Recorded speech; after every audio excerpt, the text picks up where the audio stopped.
12 घंटे अगर भगवान का भजन नहीं कर सकते तो कम से कम 6 घंटे भगवान का भजन जरूर करो। 6 घंटे नहीं कर सकते तो कम से कम तुम 3 घंटे भगवान का भजन, बोलो बोलो जम के बोलो, करो। 3 घंटा नहीं कर पाओ तो कम से कम 1.5 घंटा भगवान का भजन, बोलो जम के बोलो जरा, करो। 1.5 घंटा अगर भगवान का भजन नहीं कर पाओ तो आधा घंटा भगवान का भजन करो। आधा घंटा नहीं कर पाओ तो 15 मिनट करो। 15 मिनट नहीं कर सकते तो कम से कम 5 मिनट भगवान का भजन करो। 5 मिनट नहीं कर सकते तो कम से कम 2 मिनट भगवान का भजन करो। 2 मिनट नहीं कर सकते तो कम से कम 1 मिनट भगवान का भजन करो। और 1 मिनट भी अगर भजन नहीं कर सकते तो चुल्लू भर पानी में डूब मरो।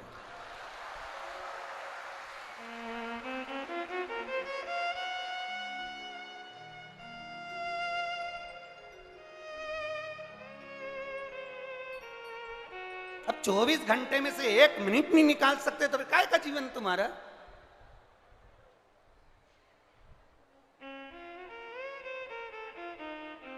बेकार जीवन। कोई ने पूछा कहां गई थी? कथा सुनने गई थी। सुनी? हाउ? क्या क्या सुन के आई? सुनी थी, इधर से सुनी।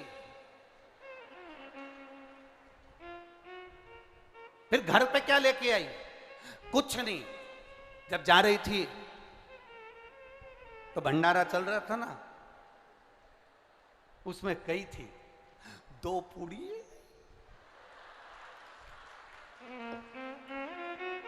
भगवान जाने माताएं वो झोली कैसी बनाती हैं, आज तक मैं नहीं सीख पाया। ऐसा उनका कुछ पल्लू मल्लू ऐसा रहता है, पिन मिन टच रहती है और ऐसा पल्लू मल्लू डालते। भगवान जाने वो झोली कैसी बनाती है, ऐसी कैसी झोली इतने में। भैया फिर तो यार भैया, अब उसको इतना भी अंदाजा नहीं रहता कि तूने गुलाब जामुन भर ली और नीचे से चाशनी टपक रही, इतना अंदाजा नहीं। पार्वती जी ने कहा मैंने ब्राह्मण का कोड़ी का रोग ठीक हो गया तो मैं उस ब्राह्मण से पूछ कर आई हूं उस व्रत का महत्व। मैं अपने बेटे के लिए, मैं अपने पुत्र के लिए, मैं अपने पुत्र के लिए, अपने बेटे के लिए वो व्रत करूंगी। पार्वती जी ने 16 सोमवार का व्रत स्वयं माता पार्वती जी ने षडानंद कार्तिकेय के लिए करा। कार्तिकेय प्रसन्न होकर अपनी माता की गोद में बैठे, तब कार्तिकेय जी ने पूछा, मां मुझे इतना क्रोध आया, इतनी मेरी चिड़चिड़ प्रवृत्ति रही, इतनी तकलीफों में मैं घिरा रहा, तूने मुझे प्रसन्न कैसे करा? मां कहती है मैंने 16 सोमवार का व्रत किया था, उस व्रत का प्रबलता है। कार्तिकेय जी ने कहा मेरा एक मित्र है ब्राह्मण, बहुत साधारण सा है, उसके पास कुछ नहीं है, वो मित्र मुझसे रूठ कर चले गया है, कोई दूसरे गांव चला गया है, उसको मुझे बुलाना है, उसको मुझे मिलना है। षडानंद कार्तिकेय ने भी 16 सोमवार का व्रत किया, मित्र को प्राप्त कर। मित्र मिल भी गया, प्राप्त हो गया। हमने एक बात आपको 16 सोमवार के व्रत की वर्णन करी थी, किसी के घर में अगर 16 सोमवार का व्रत हुआ है, हो रहा है, उसके घर में 16 सोमवार का उद्यापन हो रहा है, भूलवश भी अगर आपको मालूम पड़ जाए कि इसके यहाँ 16 सोमवार का उद्यापन है, भोजन करने भले मत जाना, पर उसके घर से थोड़ा सा प्रसाद अवश्य मांग कर लाना कि मुझे दे दो उस प्रसाद को, मुझे उस प्रसाद, वो प्रसाद।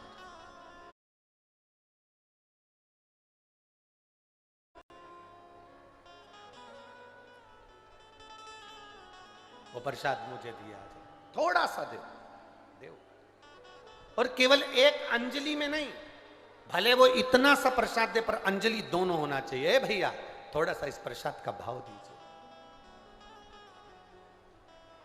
थोड़ा सा सुख मिलेगा, इस प्रसाद का भाव दीजिए। शंभु शरणे पड़ी मांगू घड़ी रे दुख काटो दया करी दर्शन। उस व्रत का मूल आनंद हमें प्राप्त। जितने बेटे बेटियां कंपटीशन एग्जाम की तैयारी कर रहे हैं, जितने बेटा बेटियां नौकरी की तैयारी कर रहे हैं, मैं उनसे कहूंगा आप मेहनत करो, खूब करो, दिल से करो, अच्छी करो, दम से करो, मेहनत में कमी मत आना। उसके साथ बहुत बहुत ध्यान देना,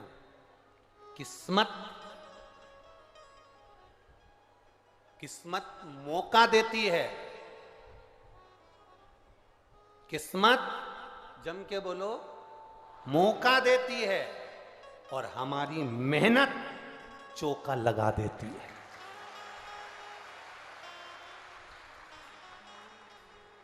मेरा बेटा बेटियों से निवेदन है अपनी मेहनत पूरी करना। शंकर भगवान करेंगे क्या? तुम्हें मौका देंगे, एग्जाम में बैठने का मौका देंगे, परीक्षा हॉल में तुम अकेले नहीं रहोगे, मेरा देव अधिदेव महादेव तुम्हारे साथ बैठेगा। किस्मत मौका देती है और हमारी मेहनत, स्वयं की मेहनत चौका लगा देती है। हमारी उन्नति की सीढ़ी को चढ़ाने का कार्य हमारी मेहनत करती है। भगवान शंकर तुम्हारे साथ कदम से कदम मिलाकर चलेंगे। ये मत सोचना कि मैंने अगर शिव जी को बेलपत्री लगा दी है या मैंने जल चढ़ा दिया है तो भोलेनाथ लिख के आएंगे। ना, लिखना तुम्हें पड़ेगा, मेहनत तुम्हें करना पड़ेगी, कर्म तुम्हें करना पड़ेगा। शंकर भगवान तुम्हारे साथ हैं, हर पल, हर क्षण, हर घड़ी है, हर पल है।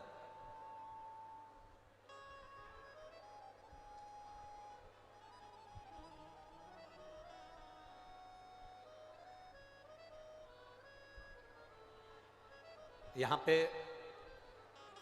कथा सुनने के लिए कोई टीचर लोग बैठे हैं क्या? टीचर अगर कहीं बैठे हो तो हाथ हिलाना जरा, कितने टीचर बैठे हैं? हाँ, हाथ हिलाओ जरा। हैं सब, चाहे प्राइवेट स्कूल के हो चाहे सरकारी के हो, टीचर तो है ना? ठीक है। आप लोग बच्चों को पढ़ाते हैं, बच्चे विद्याध्ययन करते हैं, आप मेहनत करते हो, बच्चे को पढ़ाते हो, बच्चा भी मेहनत करता है, तब बच्चा परीक्षा के समय पर आपका चेहरा देखता है। एग्जाम के समय पर बच्चा आपका चेहरा देखता है। तो टीचर क्या कहते हैं? देख, तो चिंता मत कर, मेहनत कर, अच्छी मेहनत कर, टेंशन मत ले, मेहनत अच्छी कर, पढ़ाई अच्छी कर, बाकी के सब परमात्मा पर छोड़ और तू अच्छी मेहनत कर कर जो लिखेगा लिख। तेरा हाथ चलना चाहिए, तेरी बुद्धि चलना चाहिए, तेरी कलम चलना चाहिए, बाकी का रिजल्ट फिर उसके हाथ में है, वो देगा। रिजल्ट उसके हाथ में। हम मेहनत करें ही नहीं और सोचें कि मिल जाए तो ना। कार्तिकेय बाबा ने व्रत किया, व्रत का प्रभाव यह हुआ कि उनका मित्र मिल गया। मित्र ने पूछ लिया अपने मित्र से, कार्तिकेय से, शनानंद कार्तिकेय तूने मुझे कैसे प्राप्त करा? मित्र ने कहा मैंने 16 सोमवार का व्रत किया था। उस व्रत का विधान क्या है? व्रत का विधान बताया। दिन में ये 16 सोमवार का जो व्रत है, प्रथम सोमवार को अब उठा रहे हैं, सावन के महीने से, बैसाख के महीने से, मार्गशीर्ष के महीने से, जिस महीने से पहले सोमवार से इसको उठाया जाए।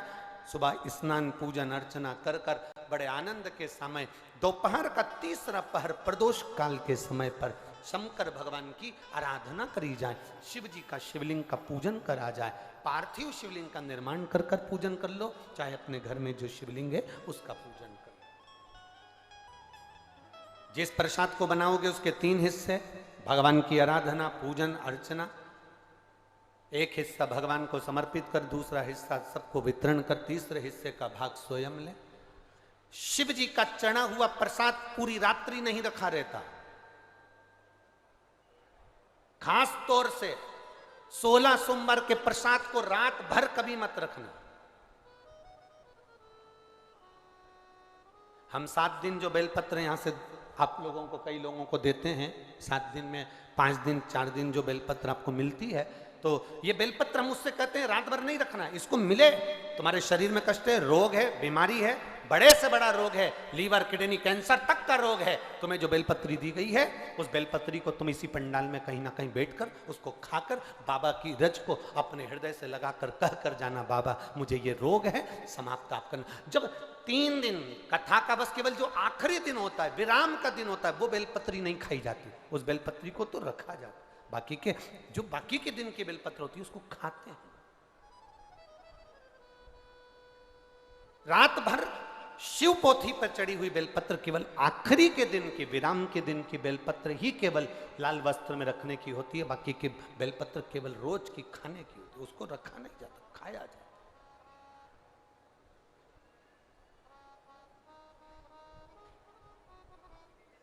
उसको प्राप्त किया।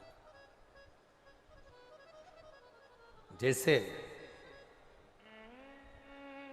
अशोक सुंदरी पर चढ़ी हुई पीपल के वृक्ष की, पीपल के पत्ते की अग्रभाग अगर शिव जी की अशोक सुंदरी की ओर स्पर्श करा हुआ, कितना भी दमाओ, कितनी भी श्वास की बीमारी हो, फेफड़े कितने भी कमजोर हो गए, उस पीपल के पत्ते का अग्रभाग हमारे उस श्वास को ठीक करती, दमा को ठीक करती। अशोक सुंदरी था इसमें।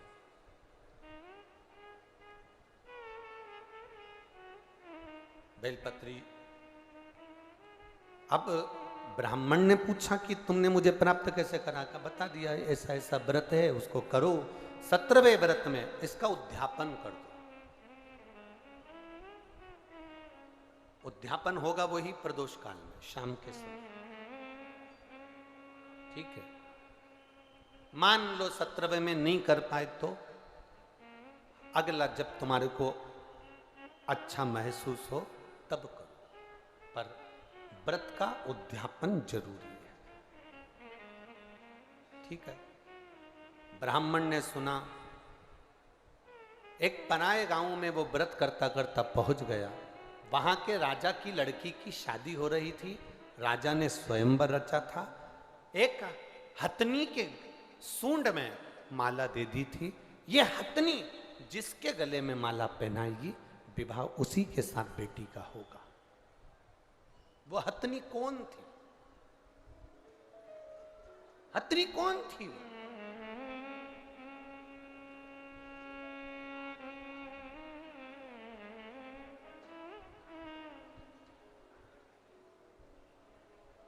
अगर नरसिंह पुराण को आप पढ़ेंगे तो नरसिंह पुराण में लिखा हुआ है, राजा के नगर में हथनी के सूंड में माला दी गई। ये माला जिसके गले में पहनाएगी उसी के साथ मेरी बेटी का विवाह होगा। वो हथनी कौन थी? ऐसे संकल्प पहले के राजा लेते थे। वो संकल्प क्यों लेते थे? जनक जी ने संकल्प लिया, जो इस धनुष को उठाएगा, चढ़ाएगा, उसी के साथ बेटी ब्याहूंगा। तो जनक जी को क्या पड़ी जो उन्होंने ये संकल्प लिया? संकल्प व्यक्ति कब लेता है? जब उसको कुछ अच्छा नजर आता। क्या जनक जी ने देखा था? जनक जी ने देखा था कि जनक जी की बेटी माता जानकी जी 4 साल की थी और जनक जी ने अपने गुप्तचरों से, अपने द्वारपालों से कहा था कि आज मैं धनुष का पूजन करने के लिए आऊंगा, धनुष का पूजन करने आऊंगा। धनुष के नीचे गाय का गोबर लाकर लीपा जाए और चौक पूरा जाए, पूजन करी जाए। 10,000 द्वारपाल धनुष को उठाने में लग गए, पर धनुष नहीं उठा। आसपास से उनने लीप दिया, पूजन की तैयारी कर दी। इतने में जानकी जी ने आकर देखा। 4 साल की जानकी जी आकर देखती हैं, पूछती हैं द्वारपालों से, काका जी आपने धनुष के नीचे तो लीपा ही नहीं, पिताजी कितने नाराज होंगे। आपने धनुष के नीचे नहीं लीपा, पिताजी नाराज होंगे। हमसे धनुष उठा नहीं। 4 साल की सीता जी ने कहा आपसे धनुष नहीं उठा, लाओ मैं लीप देती हूं। 4 साल की जानकी जी उल्टे हाथ से धनुष उठाई, हाथ में गोबर लेकर जानकी जी ने लीप दिया, धनुष को रख दिया। जनक जी पूजन करने के लिए, जनक जी पूजन करने के लिए आए और जनक जी ने पूजन करते समय देखा कि धनुष के नीचे का भाग पहली बार लिपा हुआ है। जनक जी ने पूछा यह भाग लिपा कैसे, ये किसने लिप दिया? तो द्वारपालों ने कहा ये सीता जी ने, जानकी जी ने लिपा। 4 साल की जानकी जी, 4 वर्ष की जानकी, और धनुष उठा लिया। हाँ, बुलाओ सीता जी को। जानकी जी को बुलाया गया और जानकी जी को बुलाकर पूछा गया, बोलो जानकी ये धनुष कैसे उड़ गया? सीता जी ने अपने उल्टे हाथ से धनुष उठाकर सीधे हाथ से लीप कर बता दिया। जैसे लीप कर बताया, जनक जी ने संकल्प ले लिया, मेरी बेटी का विवाह मैं उसके साथ करूंगा जो सीधे हाथ से धनुष उठाएगा, चढ़ाएगा, तोड़ देगा, बेटी उसी के साथ ब्याह दूंगा। जैसे जनक जी ने संकल्प लिया था, वैसे ही शिव महापुराण की कथा कर रही है। एक राजा ने संकल्प लिया कि हथनी जिसके गले में माला पहनाएगी, बेटी का विवाह उसके साथ करूंगा। ये हथनी है कौन? नरसिंह पुराण कहती है ये कौन हथनी? कहा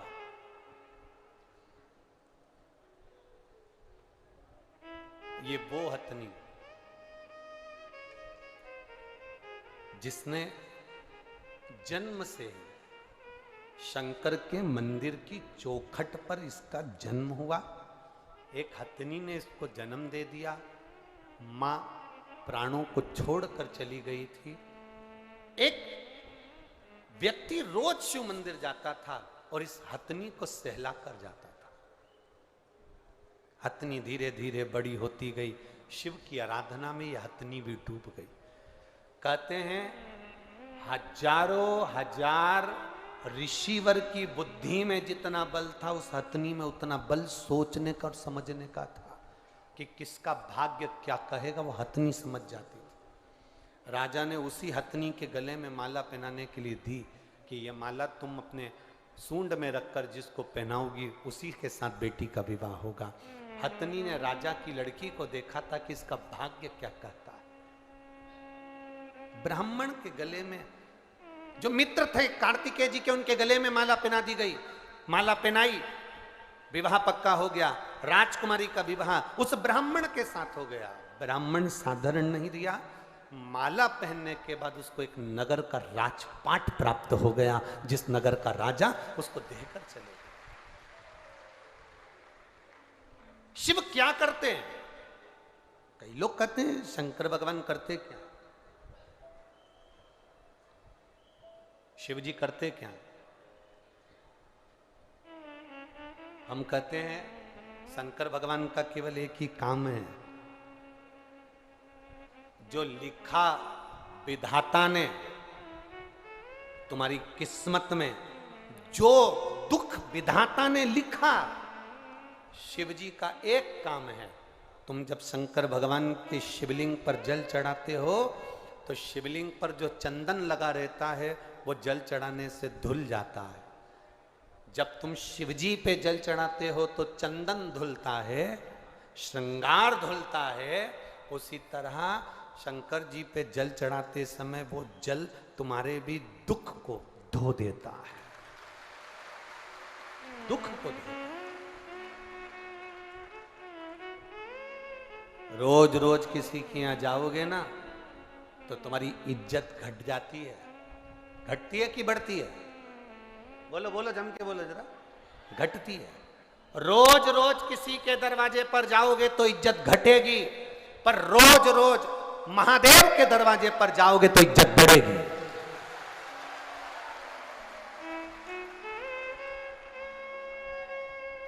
किसी के दरवाजे पर जाने से इज्जत घटती है, पर महादेव के दरवाजे पर जाने से इज्जत बढ़ती है, बढ़ती है इज्जत।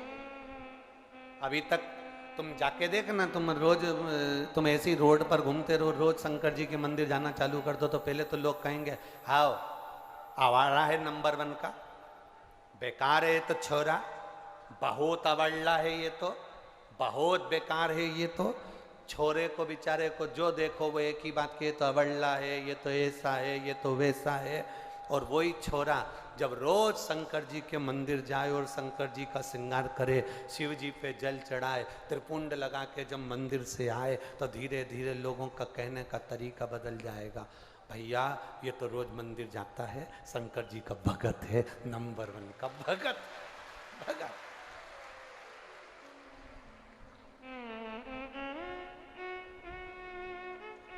शिव की भक्ति इसके अंदर, शिव का गुणगान इसके अंदर। अब शादी हो गई, राजकुमारी आ गई, राजकुमारी ने पूछ लिया अपने पति से, मैं एक राजा की लड़की, तुम एक ब्राह्मण के बेटे, मैं कैसे मिल गई तुमको? कहा 16 सोमवार के व्रत के फल से मिली। व्रत का फल इतना होता है, एक बेटा मुझे चाहिए, पुत्र की कामना से उसने 16 सोमवार का व्रत करा, उसको एक पुत्र भी हो गया। पुत्र होने के बाद पुत्र धीरे धीरे बड़ा भी हो गया। बड़ा होने के बाद पुत्र ने एक दिन पूछ लिया, माँ मैं राजघराने में जन्म ले लिया, ऐसा मैंने कौन सा पुण्य करा था? कभी आप भी विचार करना, चौराहे पर खड़े हुए भिखारी को देखना, किसी भिखारी को देखना, किसी बीमार व्यक्ति को देखना, किसी बहुत ज्यादा कष्टप्रद व्यक्ति को देखना, और उसको देखकर अपने आप को तुम जरूर देखना, और देखकर महादेव से प्रार्थना करना, बाबा तूने बड़ी कृपा करी, मुझे चौराहे का भिखारी नहीं बनाया, मुझे कुछ अच्छा बनाया। तूने बहुत अच्छी कृपा करी, अच्छे घर में मुझे जन्म दिया। तूने बहुत अच्छी कृपा करी जो मुझे इस भारत की भूमि पर जन्म दिया। तूने बहुत अच्छी कृपा करी जो तूने मुझे मध्य प्रदेश में जन्म दिया। तूने बहुत अच्छी कृपा करी जो तूने मुझे छिंदवाड़ा में जन्म दिया। तूने बहुत अच्छी कृपा करी जो मुझे पूरा शरीर दिया, पांव, हाथ, आंख, मुख सब दिया, सारे डिपार्टमेंट दो दो दिए। पांव बोलते जाओ तो हाथ, नयन, श्रवण, जिह्वा।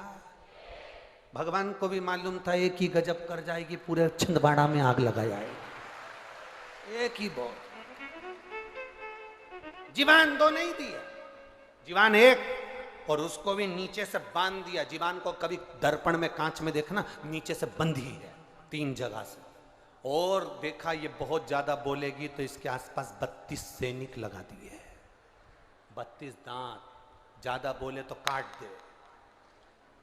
इन्होंने देखा सैनिक से भी काम नहीं चलेगा तो ये जिभान के लिए फाटक लगा दिए, होठ, ज्यादा बोले तो मुंह बंद रखो। पर ये जीवान इतनी एबली, पूरे मोहल्ले में कहीं का इतना एबला नहीं होगा जितनी जीवान एबली, इतनी एबली। एक दिन इस जीवान ने दांतों से कहा, तुम मेरे 32 भाई हो, ए 32 भाई तुम मेरा ध्यान रखना।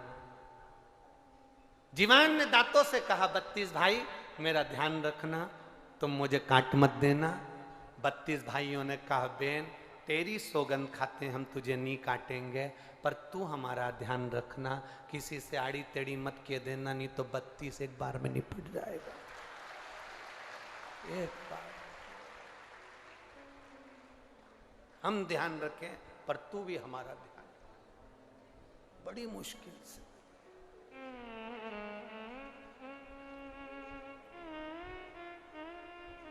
वो कहते ना, इस जिह्वा को रोग लगा है, दिन भर चुगली करने।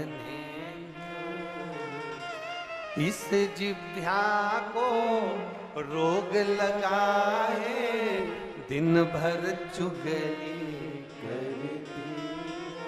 कई की तो ऐसी भी आदत रहती है कि कथा में भी चुगली करती रहेगी। कहीं की को आगे बैठी दिख गई ना तो पीछे वाली, वो देख कमला की बहू बैठी, वो देख वो लीलाबाई की छोरी, ये हर जगह ना जाने कहां से आगे घुस जाती है, पता ही नहीं पड़ता। आ गई साड़ी में पिन लगा के। इस जिभ्या को रोग लगा है, अरे रोज चुगलिया इन जिभ्या से शिव जी जप लो, सारे रोग मिट, सारे रोग की समाप्ति है, मिट जाए।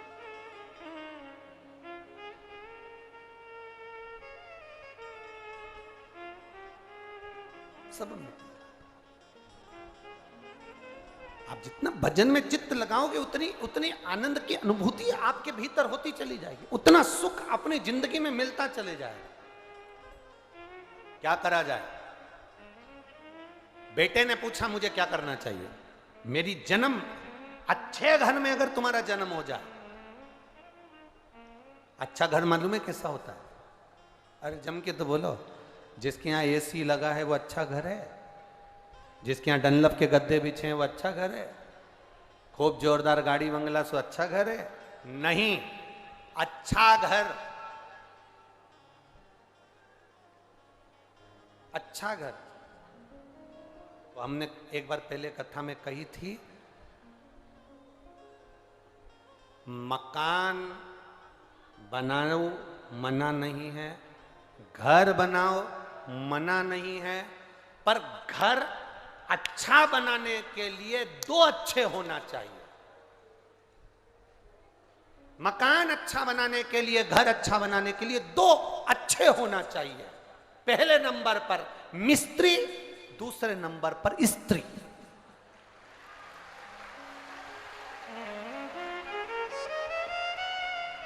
अगर ये दो अच्छे हैं तो तुम्हारा घर अच्छा है। मिस्त्री थोड़ी सी भी मिस्टेक कर देगा तो बाथरूम में पानी भरा की भरा ही रहेगा, झाड़ू लगा लगा के निकालना पड़ेगा, वाइपर से निकालना पड़ेगा। मिस्त्री गड़बड़ होगा तो दीवार में सिड़न आ जाएगी, मिस्त्री गड़बड़ होगा तो खिड़की में से पानी अंदर घुस जाएगा।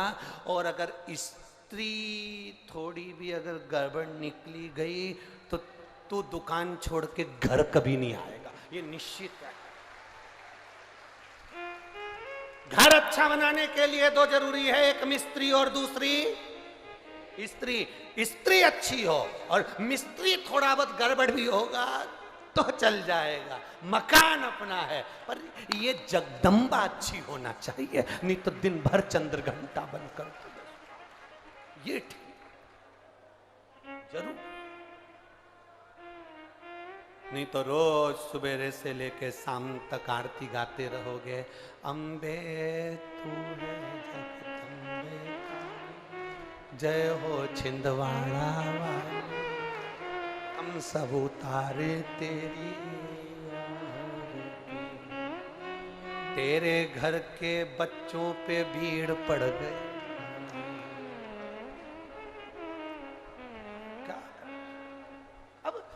मिस्त्री और स्त्री दोनों ठीक हो, घर अच्छा, परिवार अच्छा। अच्छे घर में अगर जन्म हो जाए, अच्छा घर से मतलब ये नहीं कि फ्रिज ने, कूलर ने, वॉशिंग मशीन ये नहीं, ये ने वो, कुछ नहीं। झोपड़े में भी रहो तो बस जहां जिसके साथ रह रहे हो, परिवार में जितने लोग रह रहे हैं, सबका दिल अगर खुश है, सास भी प्रसन्न, बहू भी प्रसन्न, बेटा भी प्रसन्न, नाती पंती सब प्रसन्न है, तो झोपड़े में भी सुख है। यहाँ कई लोग बैठे होंगे जिनके घर में पहले मेहमान आते थे तो एक ही दो कमरे का तो मकान होता था, उसी में दरी बिछा के, गद्दा बिछा के और सो जाते थे। पहले तो कई कई माताएं तो ऐसी भी हैं जिनके घर में रुई के गद्दे नहीं होते थे, तो टाट का गद्दा सिल के उस पर साड़ी की खोल चढ़ा के उस पे सो जाते। मेहमान एक हॉल के अंदर सारे मेहमान जो आता था वहीं रहता, जो आता वहीं सोता। धीरे धीरे तुमने सोचा मकान छोटा पड़ता, मकान बड़ा कर लिया। जितना बड़ा मकान होते चले गया, मन छोटा होते चले गया। अब बड़ी बहू सोचती है कि हमारे मेहमान हम झेल लेंगे, छोटी बहू अपने मेहमान, सास के मेहमान सास झेले। आज के ज़माने में मकान तो बड़ा हो गया, मेहमान अगर घर में आते हैं तो बड़ी बहू अपना कमरा छोड़ के नहीं आती, छोटी अपना कमरा छोड़ के नहीं आती। बेचारी सास धीरे धीरे जाके 2 गिलास पानी लाकर पिला देती है, मेहमान को वो झेल ले। मेहमान पूछते भी हैं बड़ी बहू नहीं दिख रही, अब उसको कौन के कौन के। कभी कभी तो पूरी पुराण की लीला भी पलट जाती है, हमने देखा है कई बार। एक बार हम लोग हैदराबाद जा रहे थे, तो हैदराबाद जाते जाते हमारी जो ट्रेन का टिकट था उसमें इधर सामने की 2 बर्थ थी, एक पति पत्नी की, और इधर की बर्थ हमारी थी। तो हमारे सब बच्चों के साथ हम बैठे थे। अब इधर की बर्थ थी, वहां पर लोग बैठे।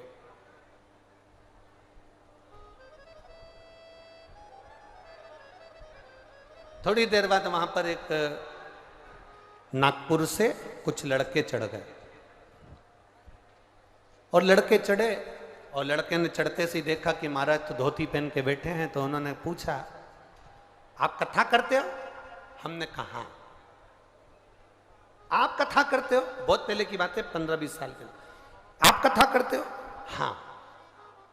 लड़कियां भी थी उन लड़कों के साथ, नागपुर के बच्चे थे। थोड़ा उन्होंने कहा ठिठोली कर ले महाराज जी से। फिर कहा आप कथा करते हो? हमने कहा नहीं, कथा करने वाले के 2 सींग होते हैं। इतने में लड़कियां हंसकर कही महाराज जी आपको बुरा लग गया। हमने कहा हमको बुरा नहीं लगा, हमारा एक क्वेश्चन है, आप उसको सॉल्व कर सकते हैं? हमने कहा क्या क्वेश्चन है बताओ। तो उन्होंने कहा हमारा क्वेश्चन ये है कि भगवान ने हाथ दिए, पाँव दिए, सब दिया, पर भगवान ने जो ये कान दिए भगवान ने तो सुनाई तो ये 2 छेदों से देता है, फिर भगवान ने ये क्यों बनाया? जब सुनाई तो छेदों से देता है, अपन कोई शोर होता है तो ऐसे कानों में उंगली डाल लेते हैं, शोर बंद हो जाता है, फिर भगवान ने ये क्यों बनाया? हमने कहा इतना सा प्रश्न तुम्हारे प्रोफेसर से पूछ लेते जिस कॉलेज में पढ़ते। नहीं आप बताओ भगवान ने ये क्यों बनाया? हमने कहा देख बेटा, भगवान का नाम चतुर नारायण है, उसको मालूम है जब तेरा बुढ़ापा आएगा तो चश्मे का स्टैंड कहां से लाएगा? उसको मालूम है। अब रोज रोज बुढ़ापे में तू चश्मा बांधेगा और छोड़ेगा तो नहीं, इसलिए भगवान ने ये चश्मा रखने के लिए स्टैंड दिया, यहाँ रख ले। उसने कहा महाराज जी हर हर महादेव। हमने कहा जय श्री शिवाय। कभी कभी लीला पलट जाती, कभी कभी चित्र विचित्र हो जाता। मांगा शिव तत्व को, मांगो शंकर की उदारता को, मांगो शंकर की करुणा को। अब अच्छे घर में जन्म लेना का मतलब ये नहीं कि बहुत गाड़ी बंगला जमीन जायदाद सोना चांदी पीतांबर हीरा मोती सब हो। अच्छे घर में जन्म लेने से मतलब है घर में जितने सदस्य रह रहे हैं वो एक दूसरे का आदर करें, सम्मान करें, और सब मिलकर कभी कभी एक साथ बैठकर भगवान का भजन करें, तो समझ लो वो अच्छा घर है। वो अच्छा घर है जहां हम रह रहे। ना राम नाम लीनो ओ तूने भरी जवानी में, तू डूब के मर जा रे चुल्लू भर। ये जिसके यहाँ भगवत स्मरण होता हो, भजन होता हो, वो घर घर आनंद।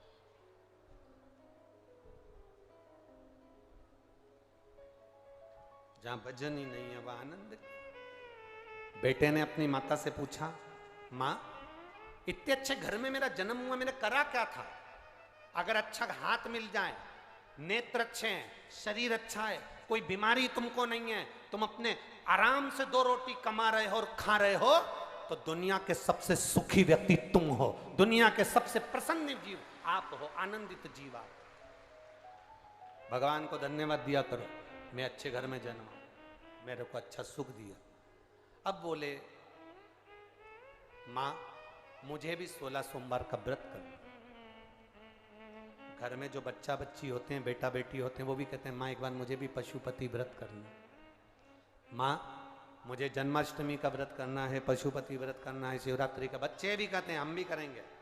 माता पिता को चाहिए कि उस बच्चे से कहें कि करो व्रत, मना नहीं है, करो।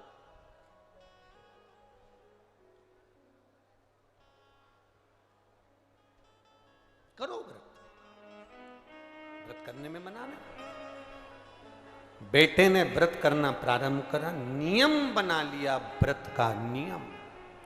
एक बार की बात है, बेटे ने जब व्रत किया, व्रत करते करते दूसरे नगर के राजा ने अपनी बेटी, इकलौती बेटी के लिए लड़का ढूंढने भेजा।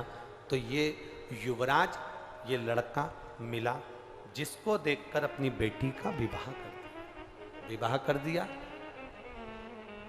बुजुर्ग राजा के पास में कोई नहीं था संभालने के लिए, तो पूरा राज ठाट इसको दे दिया। रानी ने अपने पति से पूछा कि मेरी शादी तुम्हारे साथ में हुई, तुमने पुण्य कौन सा करा था? उसने कहा मैंने केवल 16 सोमवार का व्रत किया, उसके सिवाय कुछ नहीं किया। उसका पुण्य इतना प्रबल है? हाँ। इतना प्रबल? हाँ।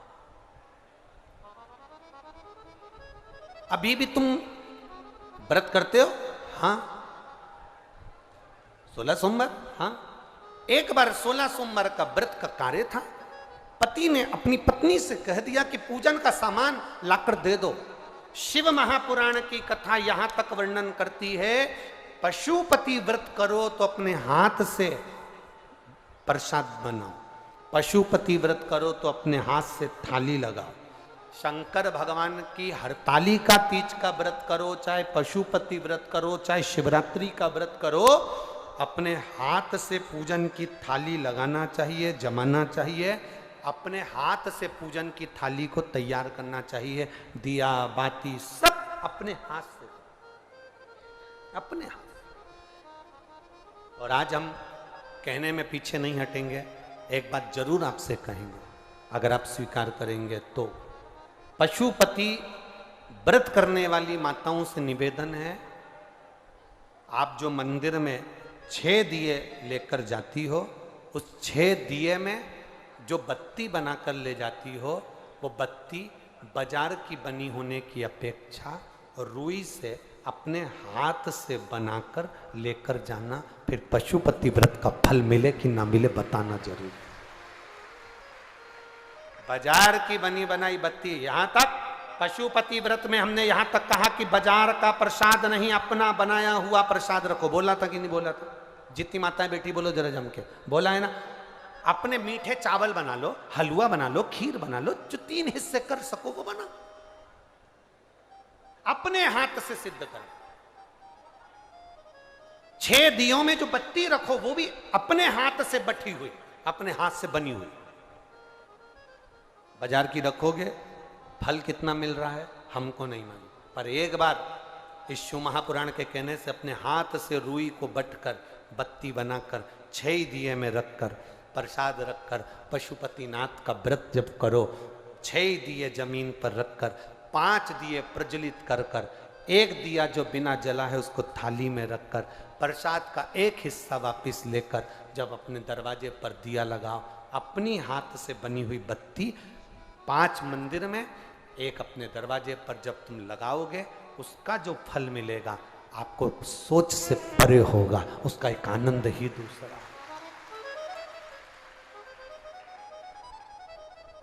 रेडीमेड जमाना हो गया, चंदन भी रेडीमेड, बाती रेडीमेड, सब सामान रेडीमेड। 2 चीजें तो अपनी करो खुद की। क्या क्या? एक पशुपतिनाथ का प्रसाद और एक पशुपतिनाथ के मन पूजन में लगने वाली बाती, ये तो अपनी करो। 2 चीजें अपनी हो, एक प्रसाद एक बाती, बाती भी अपनी हो। भक्ति अपनी। कितना सुंदर प्रसंग है। स्कंद पुराण का यह प्रसंग आपने पहले भी सुना होगा। एक बुढ़िया के घर में बच्चे नहीं हुए, एक बुढ़िया के घर में उसके बेटे के यहां संतान नहीं हुई, पोते का मुंह नहीं देखा उसने, दुखी रहती थी, सबको गाली देती थी, सारे देवताओं को गाली देती थी, संतों को गाली देती थी, सबको गाली। कोई संत उसके यहां मांगने चले जाए तो वो मारने दौड़ती थी। बुढ़िया एक दिन पोछा लगा रही थी, एक संत उसके यहां मांगने के लिए आ गए। बुढ़िया ने पोछा लगाते लगाते वो पोछा ही उठा के संत को फेंक के मार दिया। ले ये रख ले। पोछा लगाने का पोछा फेंक कर मारा। उस पोछे को संत ने उठाया, धोया, धुलवाया, धुलवा कर उस पोछे को धुलवाने के बाद उसकी जो चिंदी थी उसको मट कर दिया लगा दिया। आज मालूम नहीं था संत को कि शिवरात्रि है, मालूम नहीं पड़ पाया, उसने बस दिया लगा दिया। भगवान के आगे नहीं, बस प्रकाश करने के लिए उसने दिया लगाया था। जिस झोपड़े में रहता था वहां शिवलिंग था, वहीं पर दिया लगाकर बैठ गया। इतने में बाबा देव अधिदेव महादेव ने कहा, सुनो संत देव, जिस स्त्री ने तुमको ये पोता दिया, हमारे यहां पोछने वाले को पोता कहते हैं, जिस स्त्री ने ये पोछा ये पोता दिया, उसका दिया कपड़ा मेरे सामने प्रकाश करा है, इसलिए मैं उसके घर में पोता देता हूं। ये पोते का प्रमाण, मैं पोता दे रहा हूं उसके घर। एक पोछे का कपड़ा भी हमको फल दे जाता है। अपने हाथ से आप लोगों ने पशुपति व्रत करे हो और आपको लगता है कि मैंने व्रत करे थे मेरा काम नहीं हुआ, एक बार अपने हाथ से बाती को मट कर भगवान के सामने 5 पशुपति व्रत कर कर देखिए। रानी से कहा कि मेरा पूजन का सामान भेज देना, अपने हाथ से हरताली का तीज की पूजन की तैयारी करो, अपने हाथ से फुलेरे का स्मरण करो, अपने हाथ से पूजन का साहित्य तैयार करो, अपने हाथ। अब संतान, अब यहां उसने अपनी रानी से कहा मुझे सामान ला दो। रानी ने नौकरानी के हाथ, दासी के हाथ सामान भेज दिया पूजन का। आकाशवाणी हो गई, तेरी रानी ने शिव का अपमान कर दिया, इसको बाहर निकाल दिया गया। दर बतर ठोकर खाती रही। शिव का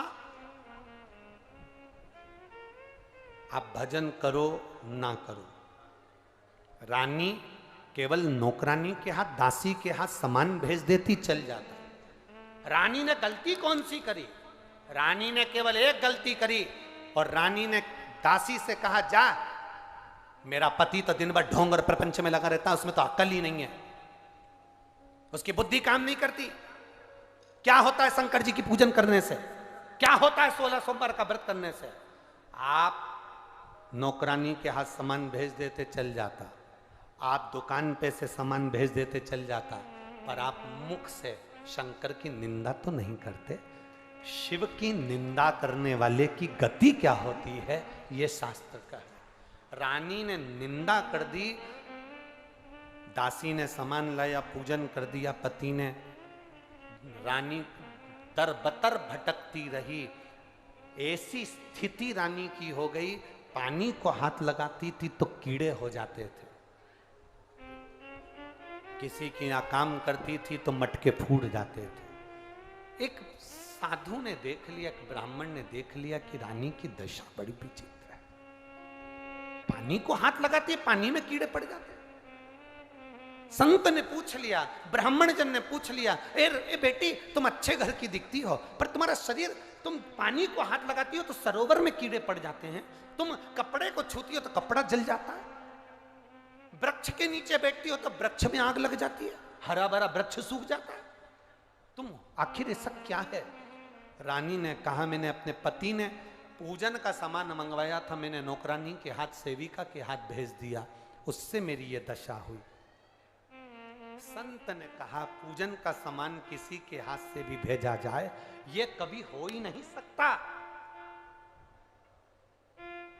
मां अंदर रोटी बना रही है, दरवाजे पर मांगने वाला कोई खड़ा है भूखा, मां ने अपने बेटे से कहा, ले ये रोटी लेकर जा और उसको देकर।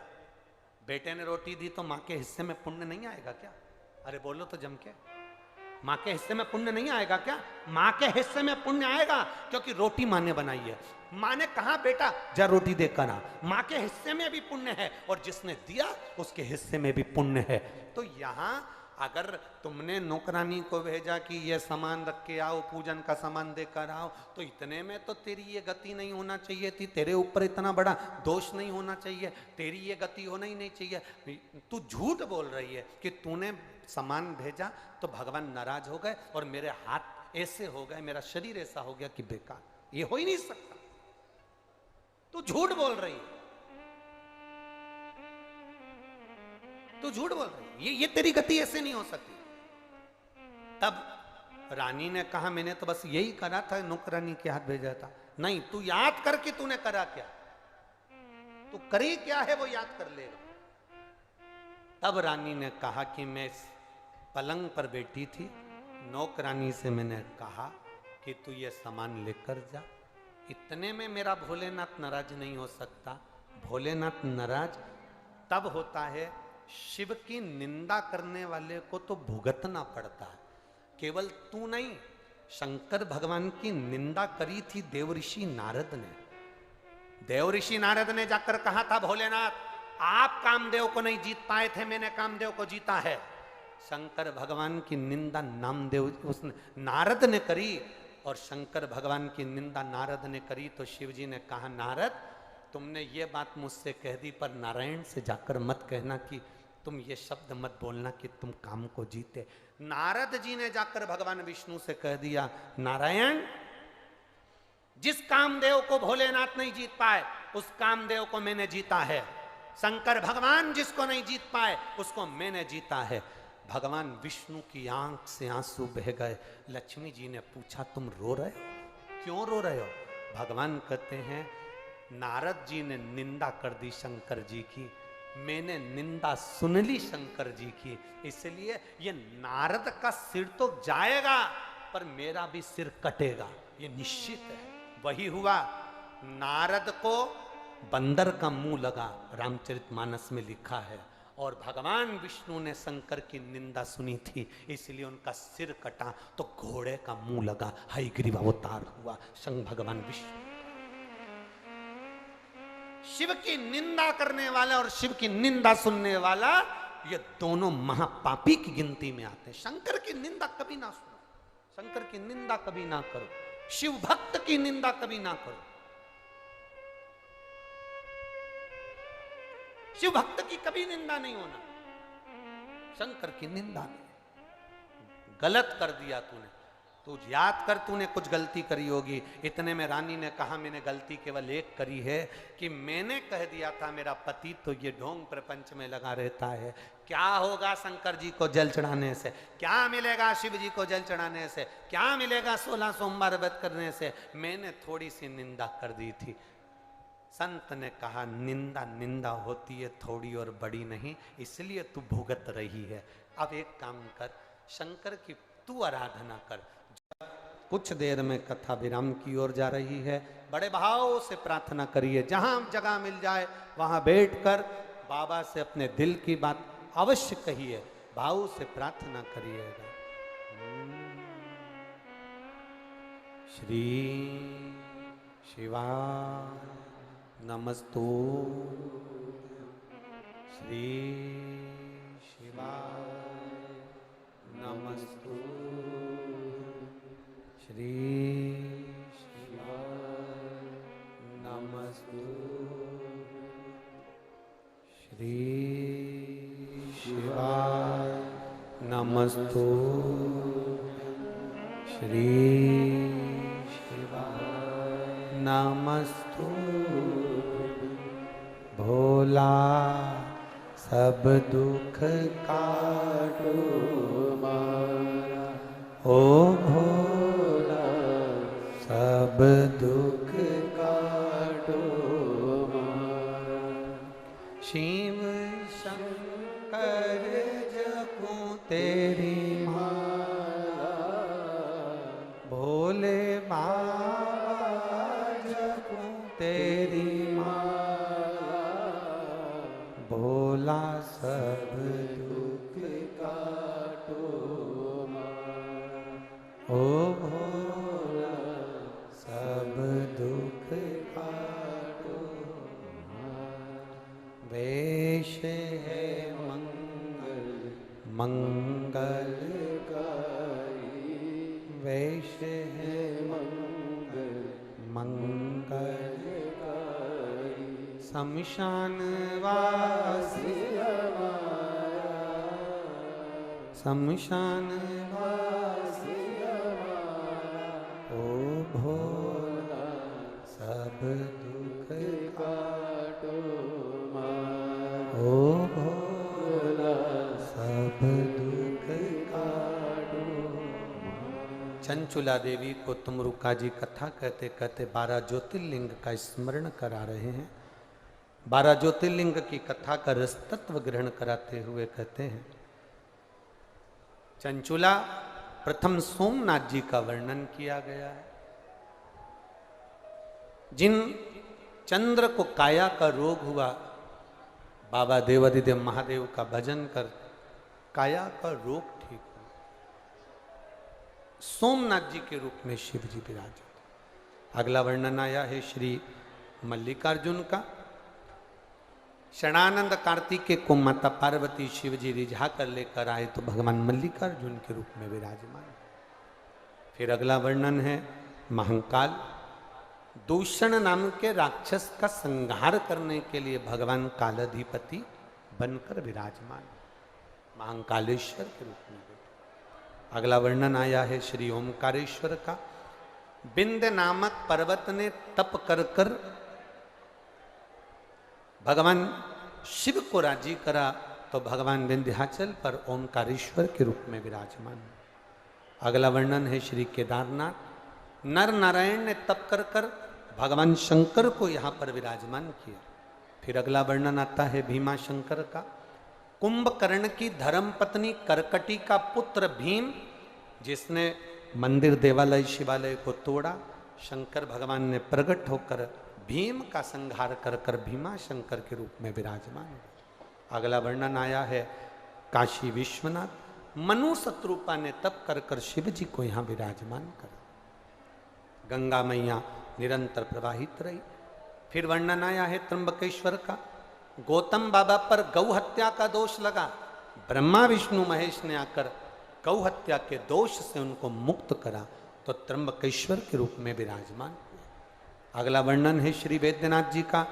रावण भगवान शिव को लेकर जा रहे थे, संध्या होने के भाव से, पूजन में लगने के भाव से भूमि पर शिव जी को रखा, शिवलिंग उठा नहीं, वैद्यनाथ जी के रूप में विराजित हो गए। अगला वर्णन है श्री नागेश्वर। दारुक नाम के राक्षस का संहार करने के लिए भगवान नागेश्वर के रूप में विराजमान। शिव महापुराण की कथा कहती है। फिर वर्णन आया है रामेश्वरम का। भगवान राम सेतु बांधने से पहले भगवान शिव की आराधना करते हैं और फिर लंका पर विजय प्राप्त करते हैं। ये शिव की आराधना, शंकर की पूजन, शिव महापुराण की कथा जो दिल से श्रवण करता है, जिस लक्ष्य से, जिस आनंद से सुनता है, उसको वो विजयता अवश्य प्राप्त होती है, ये निश्चितता। अगला वर्णन आया है कृष्णेश्वर। सुधर्म नाम के ब्राह्मण की 2 पत्नी थी, सुदेहा घूष्मा। सुदेहा के घर में संतान नहीं थी, घूष्मा के घर में औलाद थी। घूष्मा ने अपने बच्चे को सुदेहा को दे दिया था।